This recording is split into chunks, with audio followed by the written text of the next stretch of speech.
All right, give me a second. I'll set everything up. So I had my MacBook on top of the streaming laptop, and I think it felt jealous, and it just blue screened on me. Oh my goodness. Anyway, so Jerome, I think you're already ready to add the call. So whenever you're ready, let me know in chat that you're ready to go on stream. And I'm also gonna get Maz in.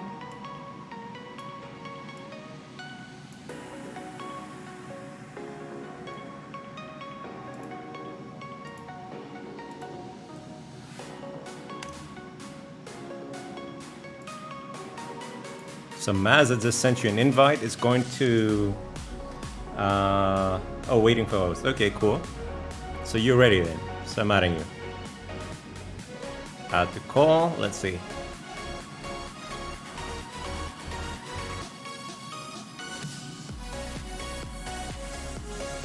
So now you're in backstage and I can add you on stream. So when you're ready, just give me a thumbs up. All right.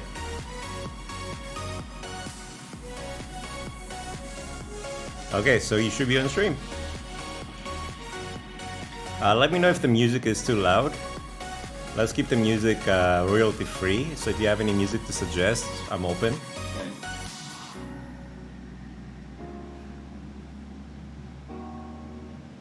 Okay. Can you hear me fine? Yeah, I can hear it just fine, yeah. I'll just turn down my monitoring MacBook so that we don't double up on the stream. So, Maz, you're up next.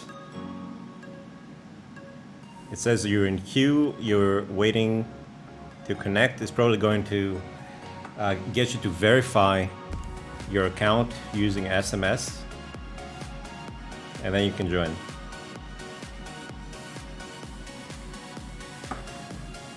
So how's the sound? How's the microphone compared to the sound, guys? Is it okay? Should I turn something up, something down? Let me know. Now is the time to figure those out.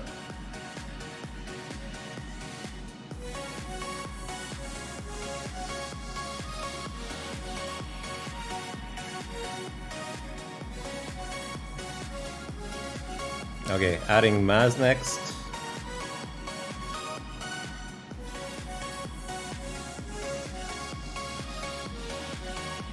All right, Maz, are you ready? Give me a thumbs up if you're ready to go on. All right.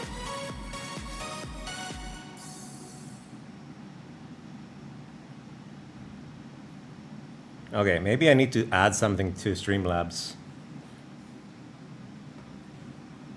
Give me a sec.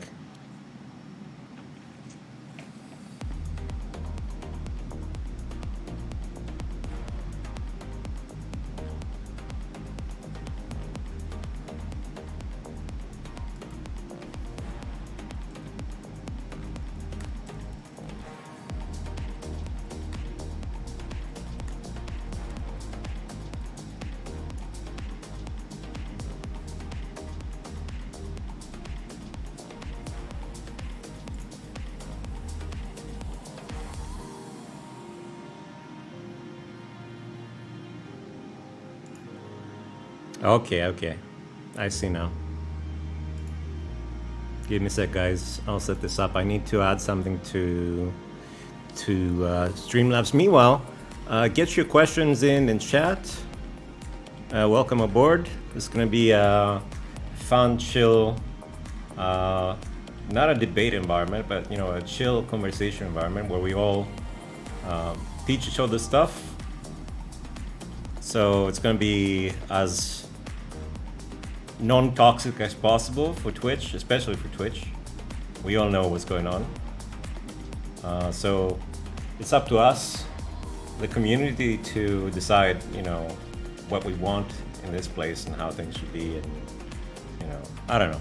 That's my opinion anyway, that we should have more different voices and more shows that are focusing on just chatting and sharing stuff and sharing knowledge and try to help each other become better. So this is what this stream is about. Give me a sec, I need to figure out some technical stuff to get my guests properly on camera. So one sec here.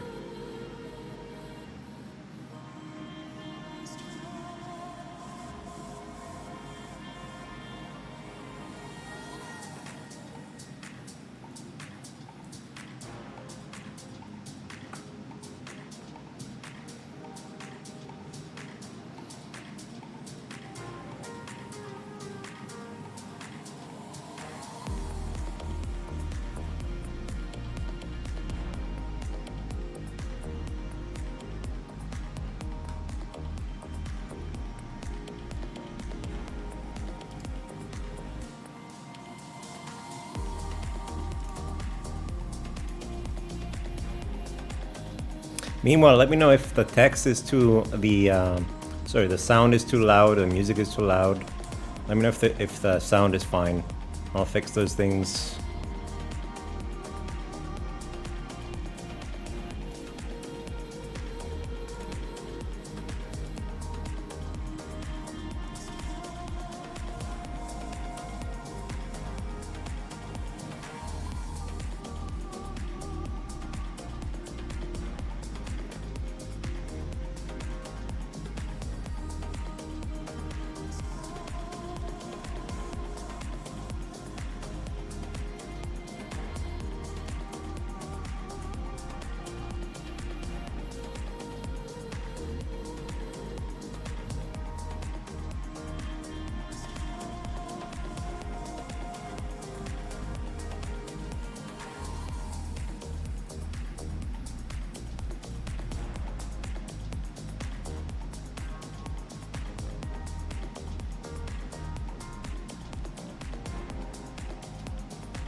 Okay, so I can see you guys, and now the rest of Twitch can also see you. Let's do a sound check.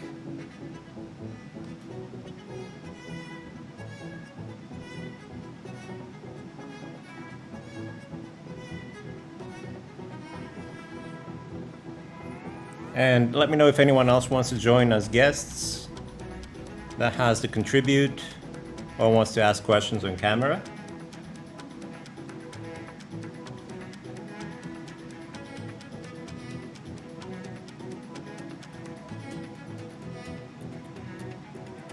Okay, let me get myself a monitor for the live stream because I can't hear anyone right now on the live stream. So give me a sec, 1 sec.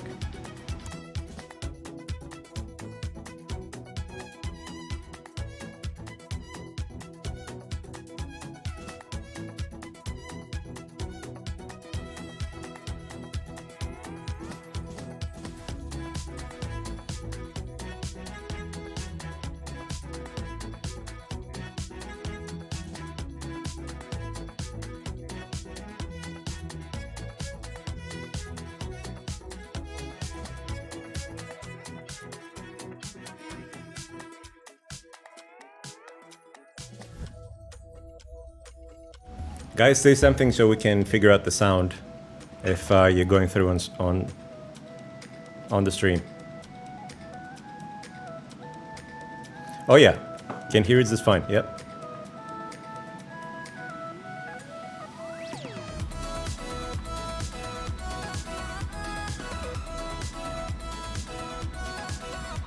No, I can hear you from the stream actually, but the only issue is that you have to give me some time because I'm hearing everyone with a delay.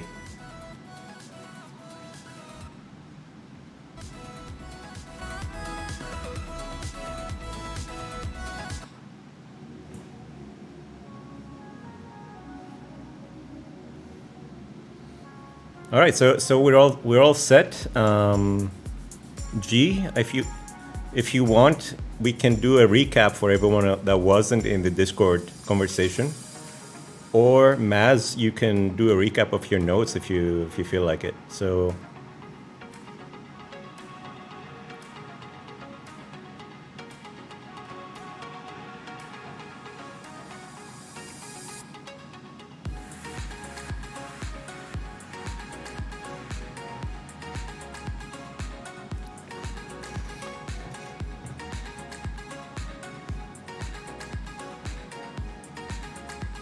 oh yeah, totally. Totally.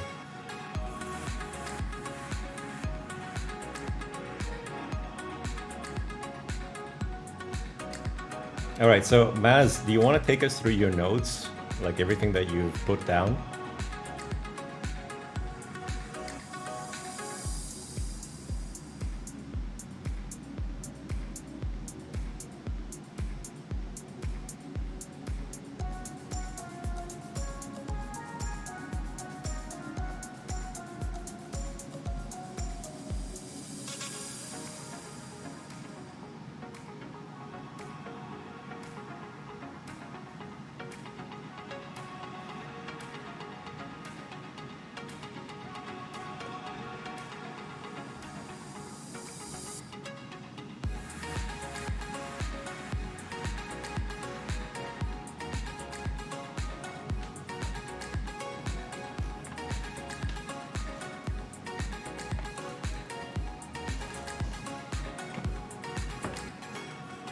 Phoebus.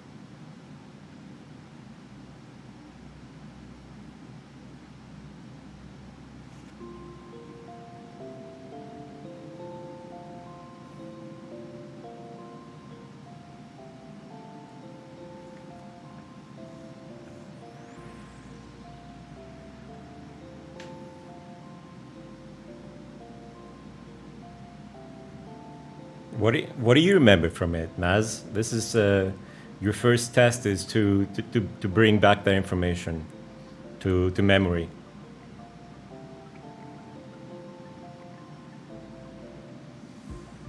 Yeah, go through your notes or anything that's on your mind, and we can also help clarify.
Yeah, exactly.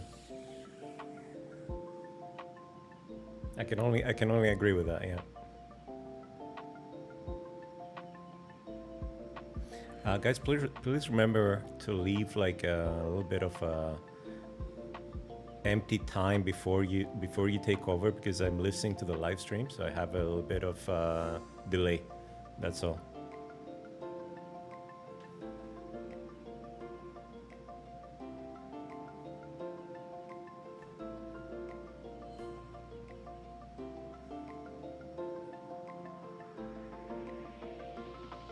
All right. So yeah. So to make most of this, take us through your notes. And we can clarify the notes. We can then even put it all in a Google document, but we can also go over it all on the stream. and then we could put the stream on YouTube, right? So then it's available for anyone to jump in with questions and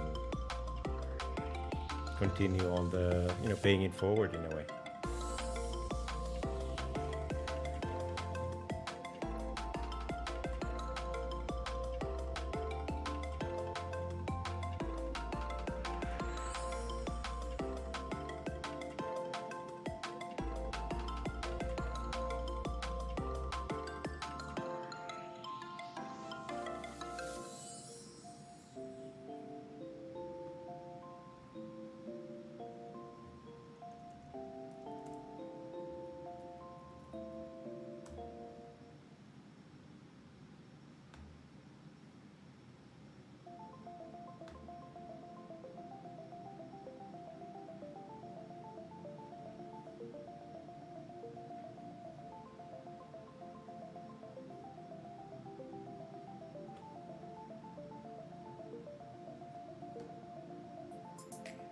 Yeah, I like the analogy. Yeah, it makes sense.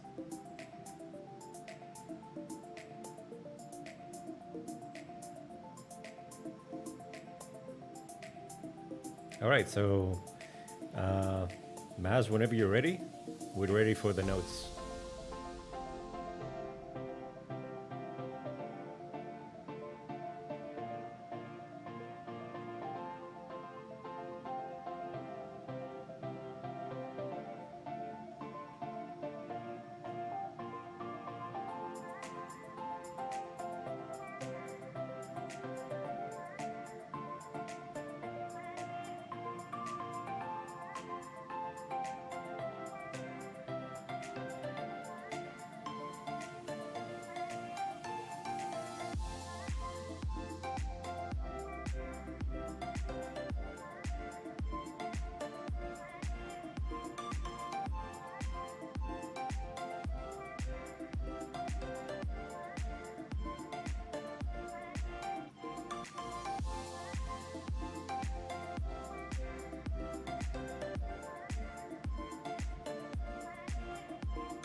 G, you want to take the first kind of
Okay.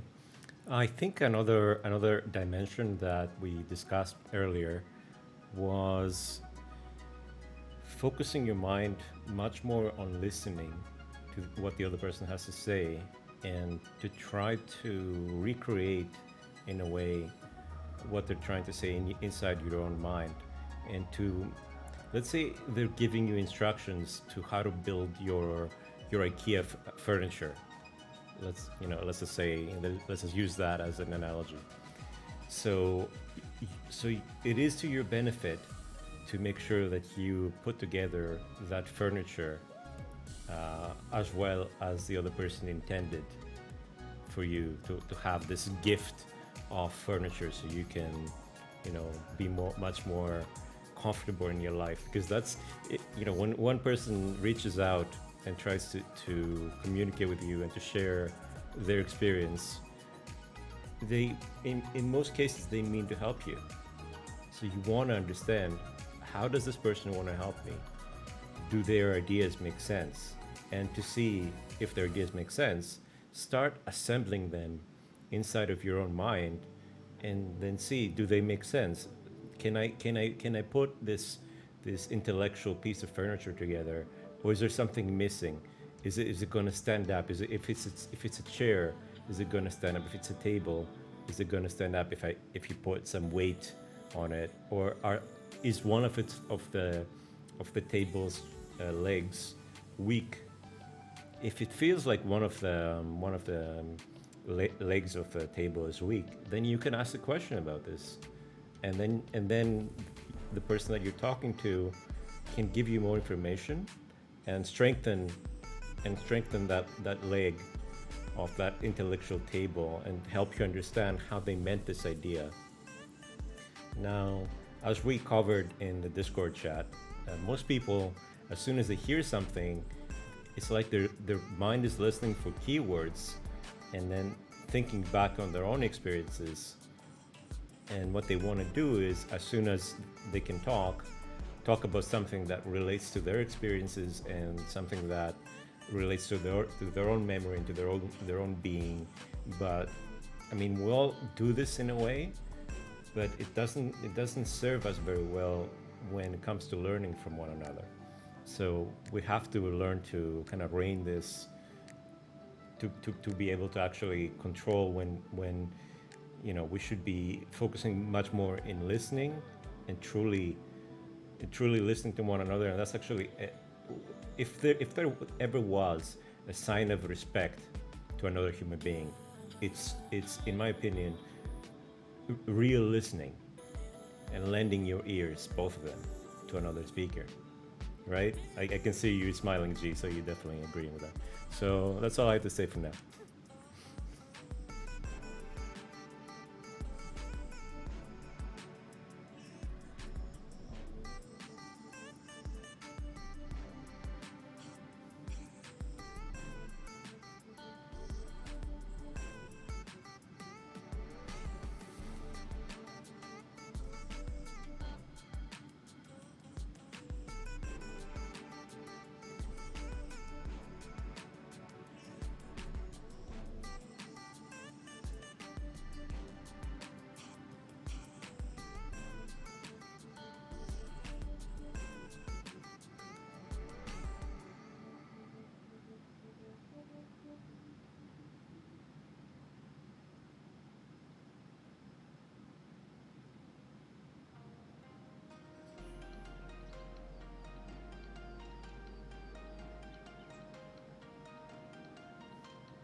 Yeah, I agree a lot with that, and I think Carl Rogers had a unique way of looking at the human condition and our inability to communicate with one another and our tendency to keep wanting to prove ourselves right.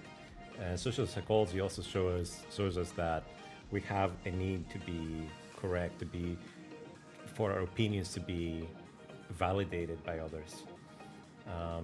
But the way that Carl Rogers and the Rogerian argumentation type overcomes that is by creating, let's say, a safe space, quote unquote, for people to share their ideas and their views on things, their opinions, and to make their cases in such a way that they share much more about why I'm thinking the way that I'm thinking, rather than that I necessarily have a divine point of view on a particular topic. I do not. I'm only a mortal, and given I am a mortal, the only option I really have is to share as much from my viewpoint and from my experience with the group, and then to see, and to share openly and to see which ones of those premises are, things that support our views, which ones are most beneficial and which ones give us the most information.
Yeah, in a way, although I'd love some clarification.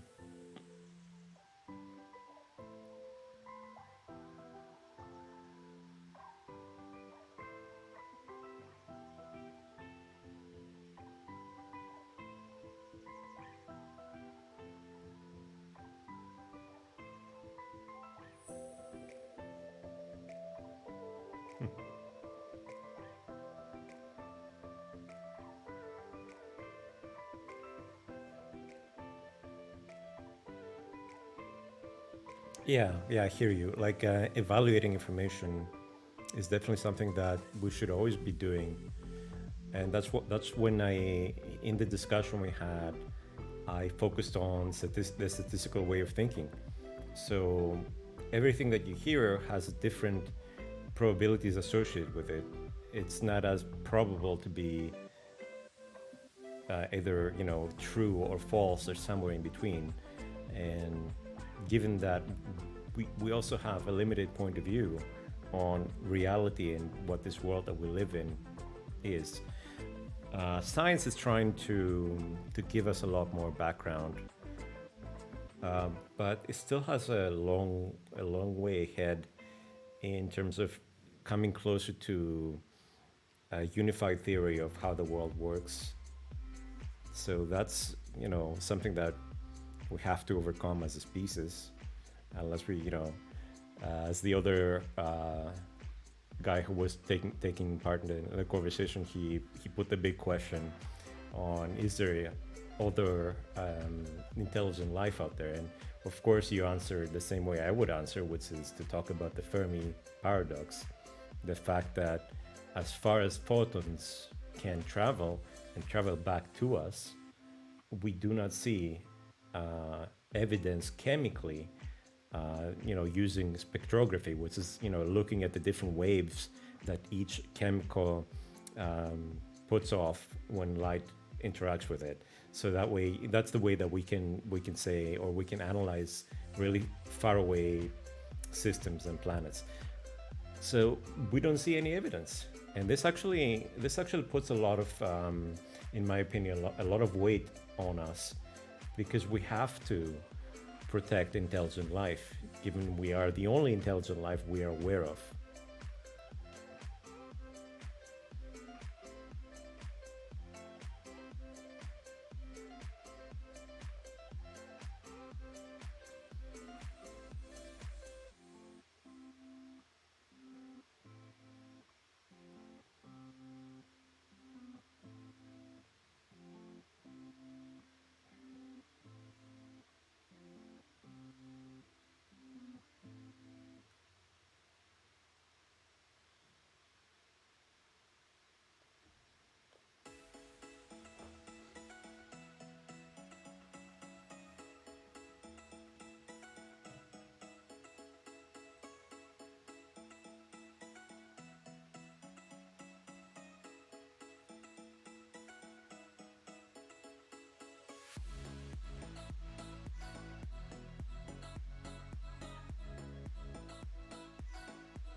Yeah, I fully agree. It's definitely it's a big paradox. I like how you were leading the discussion earlier when the other interlocutor talked about or posed the question of, you know, are there aliens out there, basically.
There's a whole bunch of pre-Socratic philosophers that are before Socrates and Plato.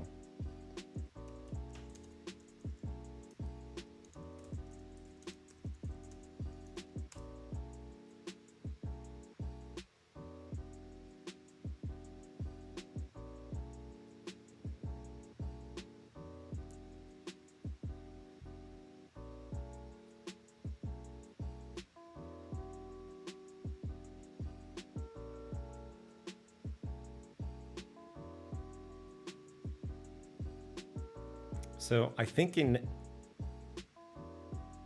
every era, is it okay if I take over a little bit, G, or did you have a? So in every era in human life, recorded or not, when we come together and we share information, we have a high chance of arriving at similar conclusions, given the quality of information that's available during a particular era.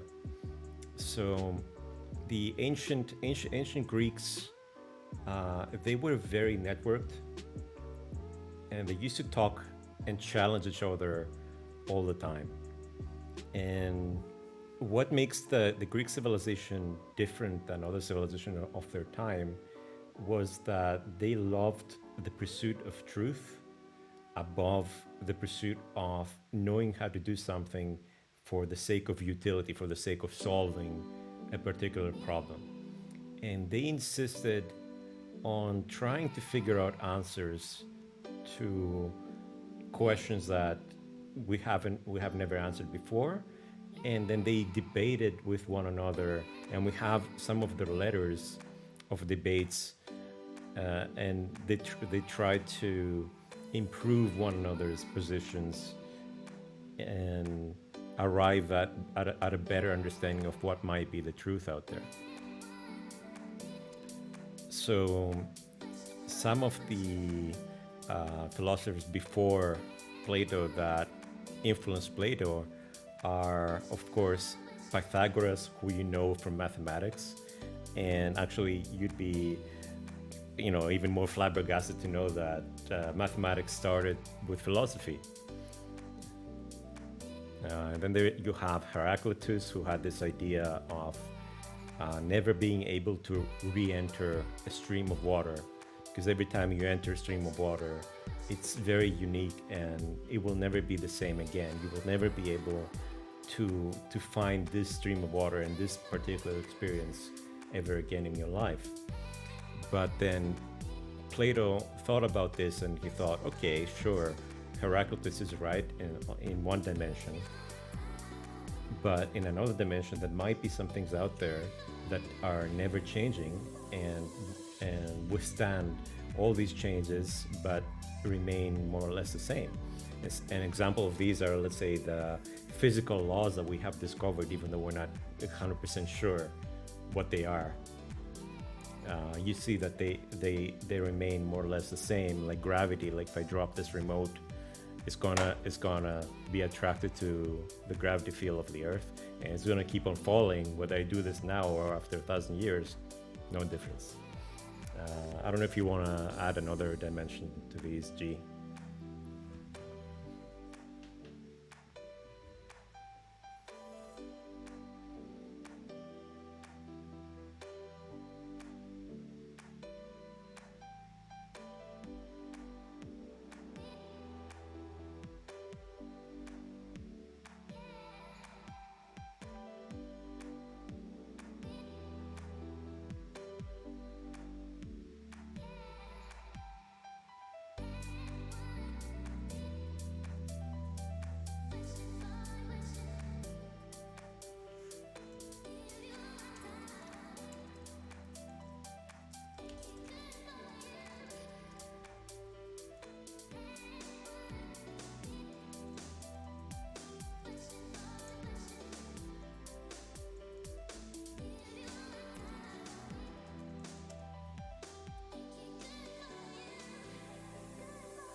All right. So the story, according to Bing, was the ship of Theseus, or the second name of that is Theseus paradox. And what this posited was, the paradox was recorded by Plutarch in Life of Theseus from the late first century. And Plutarch asked whether a ship had been used by the legendary hero Theseus, who was also the king of Athens. So a ship was used by him to return from Crete, and which was preserved by Athenians by replacing its decaying parts with new ones. Did it remain the same ship after all its parts had been replaced? So that's an interesting thought experiment from the ancients, and thank you for bringing it up, G. My personal input and thought that arises, and I want to contribute, is that in a way, both are true. Like both Plato's view of things that the forms that he would call them are always the same throughout the universe and throughout time, and we can say to support this viewpoint that the fluid dynamics of that stream, of that water going through the river, if you study them and if you make them abstract, they will remain the same throughout time, and some of these properties, they hold true for all streams and rivers that you will find out there. But at the same time, each moment and each moment in this stream, since we're talking about streams, we're on Twitch, so every stream and every moment in a stream are kind of unique. They're unique in their own way. They're unique as a set of experiences, a set of information, a set of waves coming together. Since thinking about the universe, it's like everything is it's a bunch of wave and particle interaction and wave-equal interaction, as far as we know so far. So it's kind of nice how this all kind of this view puts this all together.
Yeah, I couldn't agree more. This exactly puts the metaphor of the ship of Theseus in a modern question of what is human identity.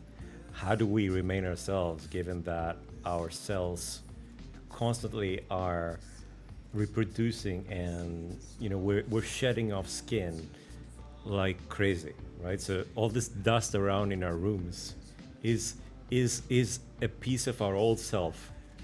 Our old selves are lingering around as a reminder, as a ghost in the room of who we used to be, what we used to be made out of, and now it's just dust in the wind, like the song, right? It's one of my favorite songs, actually.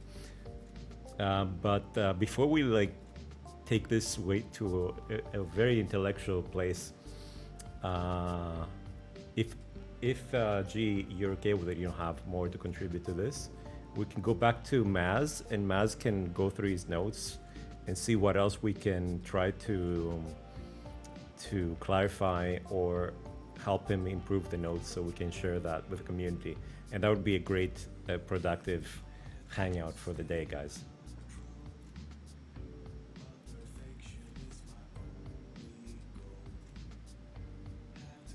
Well, I said that unless you have some more to contribute in this, we could go back to Maz and review his notes, and we can work on that.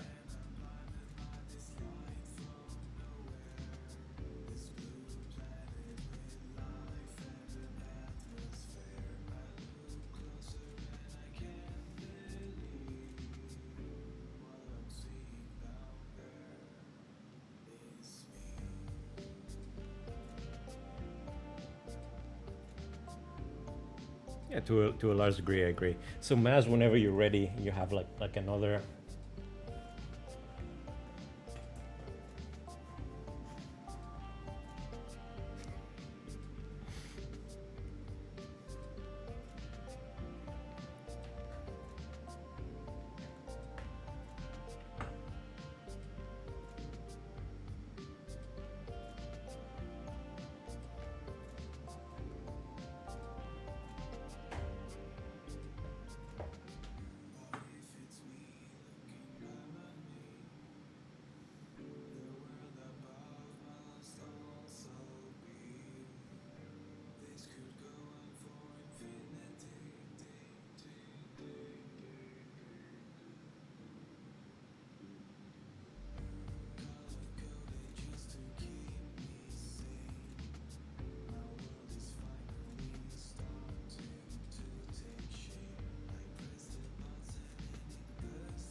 Yeah, and in a way, it's how Kahneman puts it in his book, Thinking Fast and Slow. We have these two different thinking systems in our head. One is more reactionary, and it responds on how you've learned to respond in the past.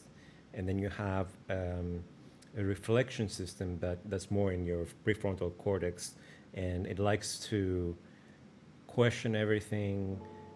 It likes to, you know, try to figure out new ways to look at something, and to maybe adapt your strategy in the world to make you more successful. But generally, it's, these this brain system is much more um, re- reflective. At the same time, it costs a lot more, right? So it doesn't want to be activated very often, and this is what makes us lazy. Long story short, I covered that a little bit in the discussion, but I wonder what G wanted to contribute to this.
Appendectomy.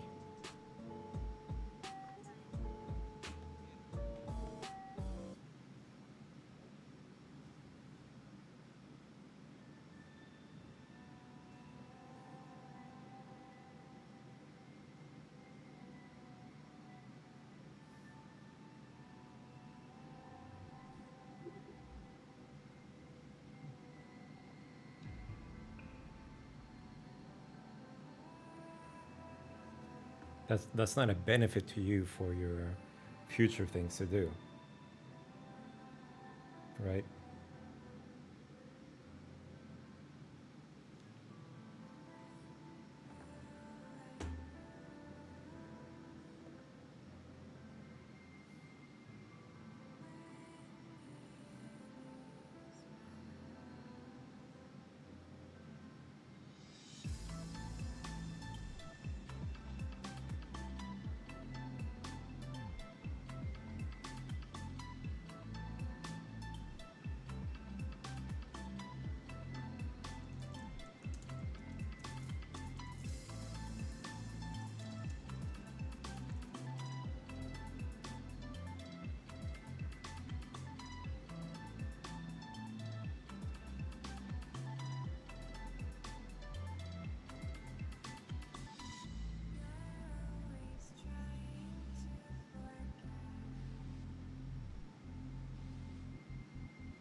I'm also using Bing Chat to